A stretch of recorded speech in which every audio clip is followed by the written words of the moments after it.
مولاي صل وسلم دائما أبدا على حبيبك خير الخلق كلهم. مولاي صل وسلم دائما أبدا على حبيبك خير الخلق كلهم. محمد سيد الكونين والثقلين. محمد سيد. بسم الله الرحمن الرحيم. الحمد لله رب العالمين. سبحانك لا نحصي ثناء عليك أنت كما أثنيت على نفسك فلك الحمد ولك الشكر حتى ترضى. اللهم صل على سيدنا محمد وعلى آل سيدنا محمد كلما ذكره الذاكرون، وصل على سيدنا محمد وعلى آل سيدنا محمد كلما غفل عن ذكر الغافلون. اعوذ باللہ من الشیطان الرجیم. بسم اللہ الرحمن الرحیم. لقد کان لکم فی رسول اللہ اسوۃ حسنہ. صدق اللہ العظیم. محترم، آج کی اس محفل میں ہمیں موضوع دیا گیا ہے کہ ہم اللہ کے رسول صلی اللہ علیہ وسلم کی ہجرت کے اسباب و محرکات کے تعلق سے کچھ روشنی ڈالیں. اللہ کے رسول صلی اللہ علیہ وسلم کی مختلف گوشوں کے حالات ہمارے سامنے آ رہے ہیں، آئندہ آئیں گے. میں رسول اللہ صلی اللہ علیہ وسلم کی نبوت کے 10ویں سال، جس کو سیرت کی کتابوں میں عام الحزن سے تعبیر کیا گیا ہے، اور حقیقت میں یہیں سے ہی وہ ایک تصور، ایک فکر پیدا ہو جاتی ہے کہ مکے کا جو ماحول ہے اس دین اس حنیف کے لیے اس وقت سازگار نہیں ہے، اس لیے کسی دوسرے علاقے میں اس کو منتقل ہونا ہے. اسی فکر کو لیے ہوئے تھے. نبوت کا یہ 10واں سال سیرت کی کتابوں میں عام الحزن سے تعبیر کیا گیا ہے، جانا جاتا ہے. اس سال کفار کی طرف سے جو مختلف کوششیں اور جو اظہار ثانیہ آپ کو اور آپ کے ماننے والوں کو ہو رہی تھی، ان سب کے مقابلے میں آپ کی نصرت کے لیے پوری استقامت کے ساتھ آخری دم تک مزاحم رہنے والے آپ کے شفیق چچا حضرت ابو طالب کا انتقال ہو گیا تھا. اسی کے چند ہی دنوں بعد آپ کی رفیق حیات حضرت خدیجہ رضی اللہ عنہا، جو نہ صرف آپ کی ایک بیوی تھی بلکہ صحیح معنوں میں کانت لہو وزیرن، آپ کی پوری گویا کہ ایک حیثیت ایک وزیر کی ہو چکی تھی، جو اندرون خانہ جملہ امور کے اعتبار سے آپ کو ڈھارس دینے والی، ہمت دینے والی، اپنی جان و مال آپ پر نثار کرنے والی تھی، اللہ کو پیاری ہو گئی تھی. ان دونوں ظاہری اسباب کے اٹھ جانے سے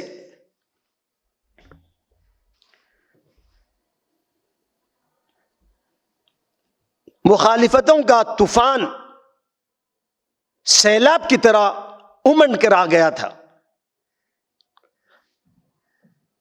قریش انتہائی ذلیل سے ذلیل حرکت کرنے پر اتر آئے تھے. اسی موقع پر آپ نے یہ سوچ کر کہ شاید اب دین کے ترویج کا یہاں کوئی موقع نہیں ہے، اس لیے کسی اور علاقے کی طرف توجہ کی جائے. آپ نے مکے سے کچھ دور طائف کا ایک سفر کیا، لیکن تجربے نے ثابت کر دیا، تجربے نے بتا دیا کہ یہ پہلے سے زیادہ تلخ اور سخت مرحلہ ثابت ہوا. درد و کرب کی انتہا کو آپ پہنچ گئے، اور جس انتہا کو آپ پہنچ گئے تھے، مشیت یزیدی عموماً کامیابی کے لیے دروازہ کھولتی ہوئی نظر آ رہی تھی۔ لوگ آپ کو جتنا ذلیل کر رہے تھے اور آپ کے ساتھ جس طرح کی ناروا سلوک کیا جا رہا تھا، اللہ تعالیٰ آپ کو اسی اعتبار سے بلند تر عالی تر مقام تک پہنچانا چاہ رہا تھا، پہنچا رہا تھا۔ بارگاہ یزیدی میں آپ کا مقام انتہائی بلند کو پہنچ چکا تھا۔ معراج حقیقت میں اسی قرب الہی کے انتہائی بلند مقام پر عطا کرنے کا ایک بڑا مظہر ہے۔ اسی موقع پر یہ واقعہ پیش آیا۔ سورہ بنی اسرائیل کے نزول کے طور پر اسی موقع پر آپ کو مستقبل کی بشارت جاء الحق وزہق الباطل کے عنوان سے، جملے سے دی جا رہی تھی۔ ساتھ ساتھ اس سورہ بنی اسرائیل کے مطالعے سے اس کا بھی اندازہ ہو رہا ہے کہ آپ کی توجہ، آپ کے ساتھیوں کی توجہ اس بات کی طرف بھی کرائی جا رہی تھی کرائی جا رہی تھی کہ غلبہ و کامرانی کے دور میں پہنچ کر یہ طاقت کہیں بنی اسرائیل کی روش اختیار نہ کر پائے، اس لیے ان کے احوال سے، ان کی سازشوں سے، ان کے برے کرتوت سے بھی اس سورے میں آگاہ کر دیا گیا۔ ظاہری حالات کو دیکھتے ہوئے مادہ پرست کے اس خوفناک ماحول میں شاید کوئی اور ہوتا تو مایوس ہو جاتا اور اپنی تمام سرگرمیاں بند کر دیتا، لیکن قربان جائیے اللہ کے رسول صلی اللہ علیہ وسلم کے کہ اس انتہائی ناسازگار حالات میں بھی آپ قطعی یقین کے ساتھ مالا مال تھے، کامرانی کی صبح نمودار کے پر امید تھے۔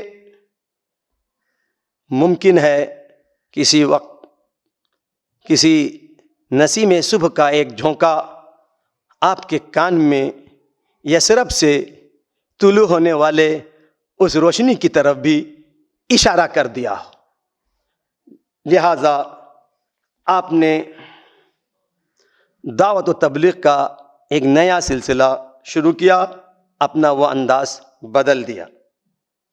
حج کے موقع پر باہر سے آنے والے قبیلوں سے آپ مخفی رازدانہ طور پر ملاقات کرنے لگے اور ان کے سامنے دعوت حق کو پیش کرنے کی مہم چھیڑ دی، تاکہ اگر وہ آپ کی ان باتوں سے متفق ہو جائیں تو انہی کے علاقے کو دین کا مرکز بنا کر پوری شان کے ساتھ وہاں ایک کام کیا جا سکے۔ کئی قبیلوں کے ذمہ داروں سے اس ضمن میں آپ کی ملاقاتیں ہوئی، کسی سے نرم گرم گفتگو ہوئی، کسی نے سنہرے خواب دکھلائے، کسی نے دو ٹوک جواب دے کر انکار کیا۔ ہر طرح کے حالات سے آپ کو دوچار ہونا پڑا۔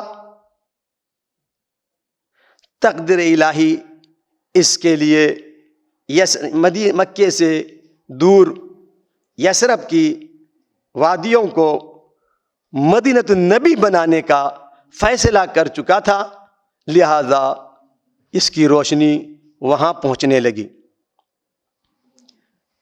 اسی زمانے میں یثرب کا ایک معمر، قابل قدر، موقر شاعر، جس کو اپنے علاقے میں اس کی عزت اور احترام کے طور پر کامل سے ملقب کیا گیا تھا، سوید بن سامت، ایک اوس قبیلے کا ایک شخص کی ملاقات مکے کی وادی میں اللہ کے رسول صلی اللہ علیہ وسلم سے ہوئی۔ اللہ کے رسول صلی اللہ علیہ وسلم نے ان سے اس تعلق سے گفتگو کی۔ اس نے اپنے پاس صحیفہ لقمان، حضرت لقمان کی اس ناصحانہ اور حکیمانہ باتوں کا ذکر کیا۔ اب نے کہا وہ تو بہت اچھی چیز ہے، لیکن میرے پاس اللہ کا کلام ہے، اللہ کا قرآن ہے، اس کی چند آیتیں سن لو۔ اللہ کے رسول نے اس کے سامنے قرآن کی آیتیں پڑھی، اس کی دل کی دنیا بدل گئی، اس نے وہیں پر اسلام کا قبول کرنے کے لیے ہاتھ بڑھائے، اور پھر وہ مسلمان ہو کر ایمان کی روشنی لے کر اپنے گاؤں پہنچا، لیکن وہاں آپسی خانہ جنگی کی بنیاد پر وہ اس کا شکار ہو کر انہی دنوں میں اس کا انتقال ہوا۔ ایسے ہی دوسری شخص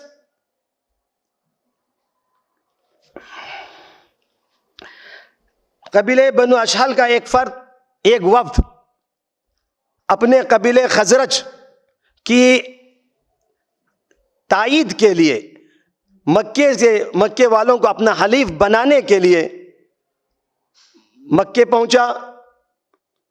اس میں اللہ کے رسول صلی اللہ علیہ وسلم کو اس وفد کی آمد کی اطلاع ہوئی، آپ ان کے پاس بھی گئے، ان کے سامنے دین کی یہ باتیں رکھی، اللہ کا یہ پیغام رکھا۔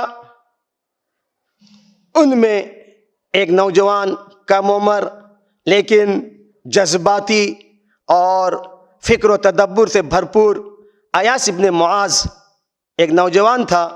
حضور کی باتیں سن کر اس نے اپنی قوم کو مخاطب کرتے ہوئے کہا، اے قوم، ھذا واللہ خیر مما جئتم بہ، تم جس کام کے لیے آئے ہو اس سے یہ کہیں بہتر ہے جو اس کی باتیں۔ قوم کا سردار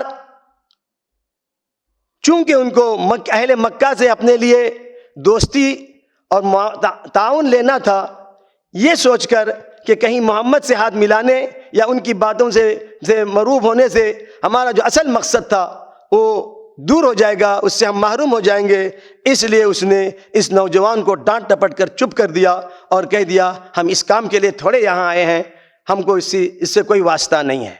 لیکن ایمان کا بیج اس نوجوان کے دل میں اتر چکا تھا، مسلمان ہوا۔ عجب اتفاق کہ جب یہ اپنے گاؤں پہنچے تو جنگ بوعاس میں یہ بھی مارا گیا، اور بعض محققین نے لکھا ہے کہ جب اس کا انتقال ہو رہا تھا ان کی زبان سے تکبیر کے کلمات جاری تھے۔ یہ پس منظر، ان حالات میں آپ کام کر ہی رہے تھے۔ رجب سن 11 نبوت میں، نبوت کے 11ویں سال، مدینے سے ایک جماعت حج کے لیے آئی ہوئی تھی۔ آپ اپنے مشن کے تحت خفیہ طور سے ان سے ملنے مینا کی وادی میں چلے گئے، تشریف لے گئے اور ان کے سامنے دعوت حق کو پیش کیا۔ جب ان لوگوں نے آپ کی یہ باتیں سنی تو آپس میں ایک دوسرے کا منہ دیکھنے لگے۔ انہی میں سے ایک شخص نے کہا کہ لوگوں،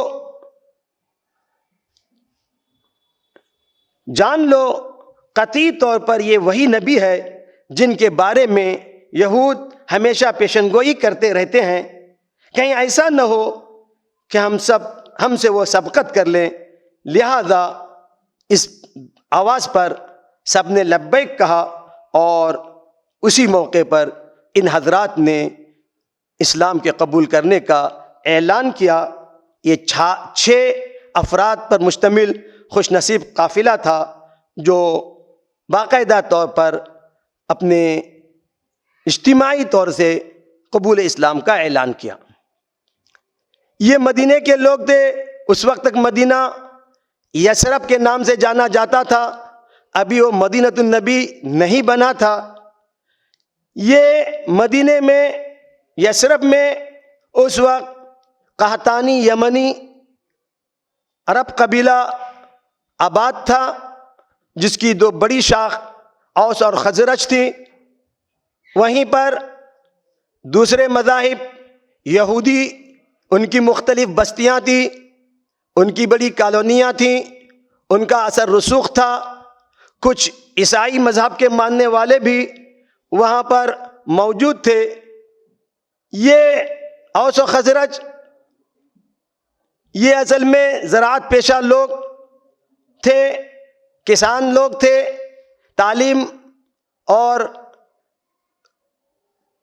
زندگی کے مختلف طور طریقے سے ناآشنا تھے، ان کے اپنا ایک نظام چل رہا تھا، ان کے مقابلے میں علمی حیثیت سے، مالی حیثیت سے یہود مستحکم تھے، اور جو یہودیوں کی ہمیشہ سے پالیسی رہی ہے کہ لڑاؤ اور حکومت کرو، ان لوگوں نے ان معصوم قبیلوں کو آپس میں لڑا کر اور ان کو اپنے سرمایے میں سودی لین دین سے کس کر مجبور اور ناتواں کر دیا تھا۔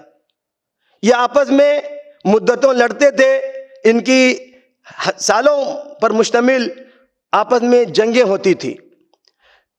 ضمناً چونکہ علمی اعتبار سے ان کا تفوق تھا، یہود غالب تھے، اس لیے یہ اوس و خزرج کے قبائل ان سے علمی اعتبار سے بھی متاثر تھے، لہذا یہاں تک مسئلہ پیش آیا تھا کہ اوس و خزرج اپنے نونہالوں کے تعلق سے یہودیوں کو ان کے حوالے، یہودیوں کے پاس ان کے اپنے بچوں کو دیتے تھے۔ یہودیوں کا بڑا مرکز بیت المدارس وہاں قائم تھا، اور وہ نظریں مانتے تھے کہ اگر میری فلاں مراد، میری فلاں ضرورت پوری ہو جائے تو میں اپنا ایک بچہ ان مدرسوں کے لیے وقف کروں گا۔ یہ صورتحال تھی، اور اب اس بیچ میں جب آپس میں کوئی بات پیش آتی تو یہود ان کو یہ کہہ کر کے عار دلاتے تھے وہ ایک نبی آنے والا ہے، ہم اس نبی کے انتظار میں ہیں جو آئے گا، اور اس کے توسط سے ہم تم کو نیست و نابود کر دیں گے، ختم کر دیں گے۔ یہ آوازیں اوس و خزرج کے کانوں میں پڑی ہوئی تھی۔ جب اللہ کے رسول کی ملاقات مینا کی وادی میں ان سے ہوئی تو فوراً ان کی چھٹی رگ بیدار ہوئی، اور انہوں نے کہا کہ یہ وہ نبی جو وہ نبی کا حوالہ دے کر، وہ نبی کا واسطہ دے کر یہ ہم سے یہود کہا کرتے تھے، شاید یہ وہی نبی ہوں، اس لیے ہمیں سبقت کرنی چاہیے، کہیں یہودیوں سے ملنے سے پہلے ہمیں ان کے ساتھ شریک ہو جانا چاہیے۔ اسی جذبے کے ساتھ وہ گویا کہ اللہ کے رسول صلی اللہ علیہ وسلم کے ہاتھ میں ہاتھ دے کر ایمان کی بیعت کر لی۔ لطیفے کے طور پر ایک بات کہ جو وہ نبی ایک علم بن گیا تھا، یہ جملہ، اور شاید اسی کا اثر ہے کہ آج ہمارے اردو زبان میں آن حضرت کا جو لفظ ہے وہ نبی کا ترجمہ ہے۔ 6 افراد کا یہ قافلہ جب مدینہ منورہ اپنے گھر پہنچا تو انہوں نے اپنے لوگوں کو مخاطب کر کے صاف صاف کہا کہ وہ نبی جس کا عالم کو انتظار ہے وہ آ چکا ہے، ہم اس سے مل چکے ہیں، ہماری آنکھیں اس کے دیدار سے منور ہو چکی ہیں، ہم نے اس کے کلام کو سنا ہے، اور ہم نے اپنے ہاتھ اس کے ہاتھ پر دے کر اس کو قبول بھی کر لیا ہے، لہذا جلدی کیجئے اگر آپ خیر چاہتے ہیں۔ پھر مدینے میں انہوں نے اپنی بات پہنچانے کی، اس دعوت کو عام کرنے کی کوشش کی، انہی کے بدولت انصار کے گھروں میں حضور کی دعوت کا چرچا ہونے لگا۔ دوسرے سال سن 12 نبوت کو ان حضرات کی باتوں سے متاثر ہو کر حج کا یہ قافلہ 12 افراد پر مشتمل جب مکہ پہنچا،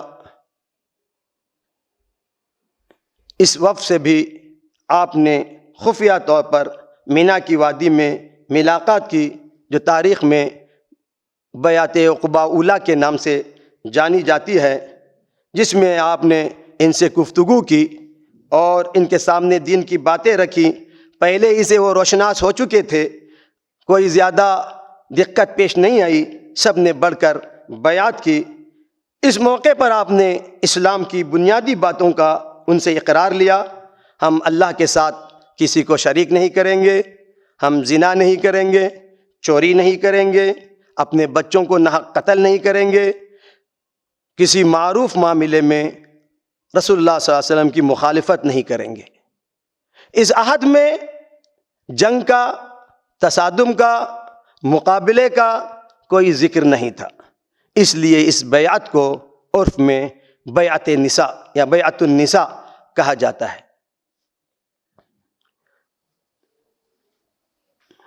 یہ بیعت جہاں دین کی روشنی کا ذریعہ بنی، اوس و خزرج کے آپس کی صلح کی ایک بنیاد بھی ہو گئی۔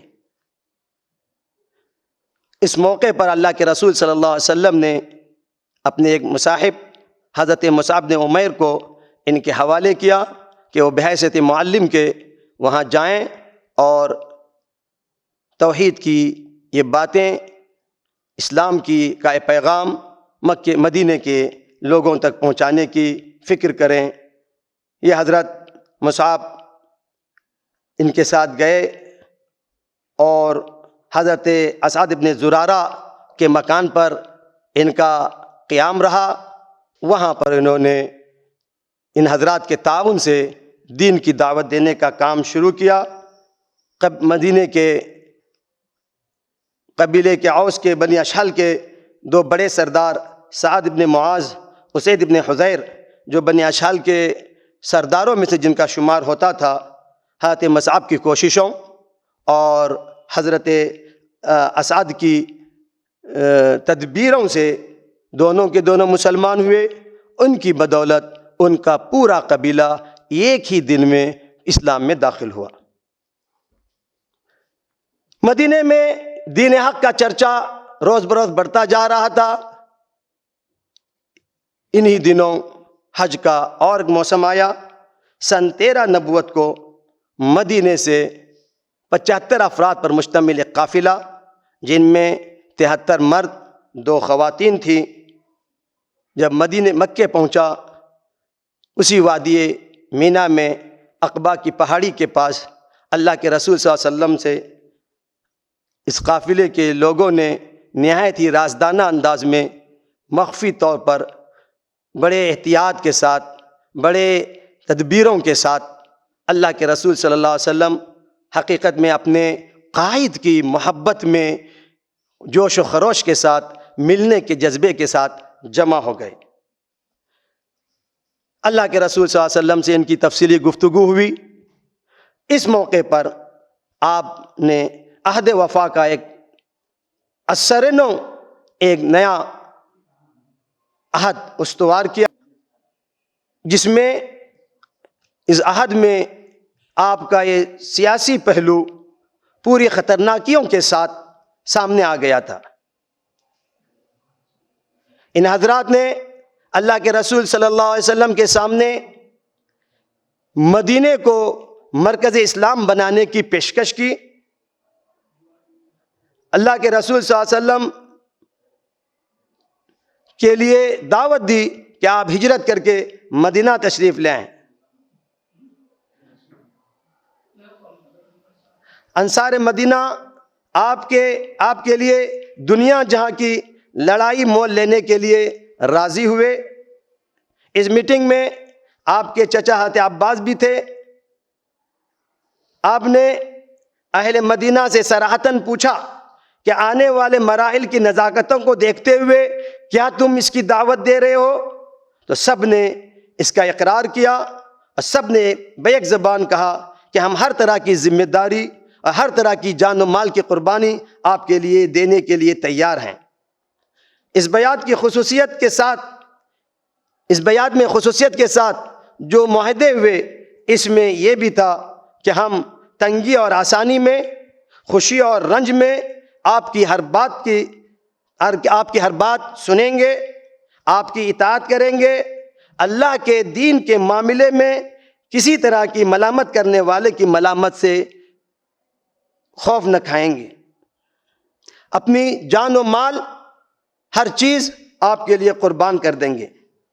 اس بنا پر اس بیعت کو تاریخ میں بیعت الحرب سے جانا گیا۔ یہ وقت تھا۔ اس کے بعد آپ نے اپنے ان ساتھیوں کو جو مکے میں اسلام لانے کی بدولت مختلف طرح کی تکلیفوں، پریشانیوں، کرب و علم میں مبتلا تھے، اپنا گھر بار چھوڑ کر مدینے کی طرف رخ کرنے، وہاں چلے جانے کی اجازت مرحمت فرمائی۔ حالات تنگ سے تنگ ہو رہے تھے، قریش اس کو کیسے قبول کرتے؟ ہر طرح سے رکاوٹیں ڈالی گئی کہ کوئی مومن یہاں سے کسی طور جانے نہ پائے، لیکن تمام تر قربانیوں، مالی، جانی، ہر قسم کی قربانیوں کو دیتے ہوئے یہ قافلہ، یہ دین کے شہدائی اپنا گھر بار چھوڑ کر ایک نئے افق کی طرف، اسلام کی شان، اسلام کی عظمت کو بڑھانے کے در پہ رواں دواں تھے۔ 2-2.5 مہینے کے اندر تقریباً مکہ اہل اسلام سے خالی ہو گیا، بجز ان چند مستضعفین فی الارض کے جو کسی مصلحت، کسی دباؤ، کسی اور پریشانی کی بنا پر نہ جا سکے تھے۔ لیکن اللہ کا رسول اب بھی اپنی دعوت پر، اپنی مہم پر لگا ہوا تھا اور اللہ کے حکم کا منتظر تھا۔ آخر میں 27 صفر نبوت کے 13ویں سال جمعرات کے دن آفتاب نبوت کو اجازت مل گئی کہ وہ یہاں سے کوچ کر جائیں۔ اس بیچ کفار کی آخری حد تک کوشش تھی کہ یہ لوگ باہر نہ جا پائیں، لیکن جب ان کو احساس ہوا کہ ایک دوسرے یہ جا رہے ہیں تو اب ان کو احساس ہوا، فکر ہوئی کہیں باہر جا کر ایک طاقت بن کر ابھر نہ پائیں، اس لیے ان کی سازش ہوئی۔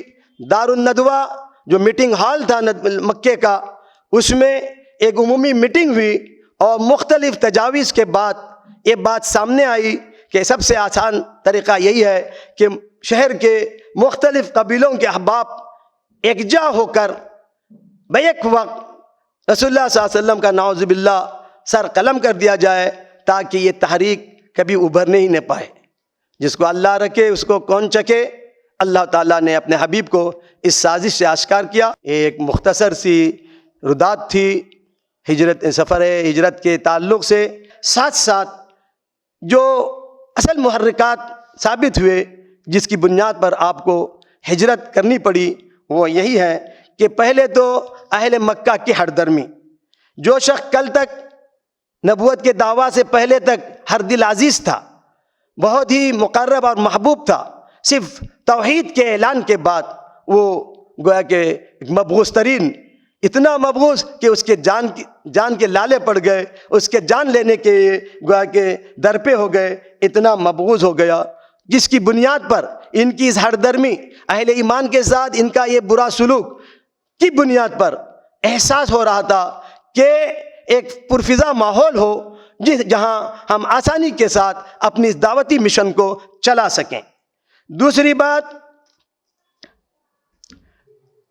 اسی ضمن میں ان کا جو ظلم و زیادتی، حتیٰ کہ اللہ کے رسول صلی اللہ علیہ وسلم تک کو قتل کرنے کی جو سازشیں ہو رہی تھی، ان ماحول میں دین کے احکامات پر عمل کرنا مشکل ہو رہا تھا، اس لیے ایک آزاد فضا کی ضرورت تھی۔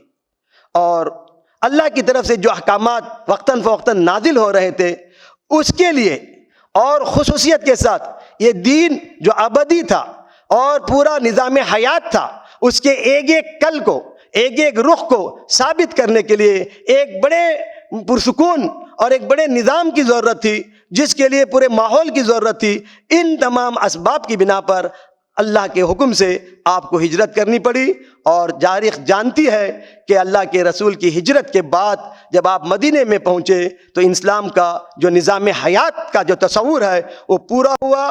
مکے میں مسلمان ایک اکائی کی حیثیت سے تھے، ان کا کوئی مؤثر رول نہیں تھا۔ مدینے میں پہنچنے کے بعد ایک سیاسی قوت بن کر ابھرے، اور اللہ کا حکم، اللہ کے خلیفۃ اللہ ہونے کے اعتبار سے اللہ کے بندوں تک اللہ کے حکم کو نافذ کرنے کا جو رول ادا کرنا تھا ان کو یہ موقع مل گیا. میں امید کرتا ہوں جس مقصد کے تحت کہ اللہ کے رسول کی جو مختلف گوشے امت کے مختلف لوگوں تک پہنچیں، جو مہم اور جو مشن چلایا جا رہا ہے جماعت کی سرپرستی میں، اللہ اس کو قبولیت سے نوازے، اللہ اس کے اثرات دور تک پہنچائے اور امت کے ایک ایک فرد کو، انسانیت کے ایک ایک شخص کو حضور کی تعلیمات سے روشناس کرتے ہوئے اللہ تعالیٰ ان کو نور ہدایت سے منور فرمائے. یہ ہماری دعائیں ہیں. اللہ ان کی محنتوں کو. وآخر دعوانا الحمدللہ رب العالمین. مولاي صل وسلم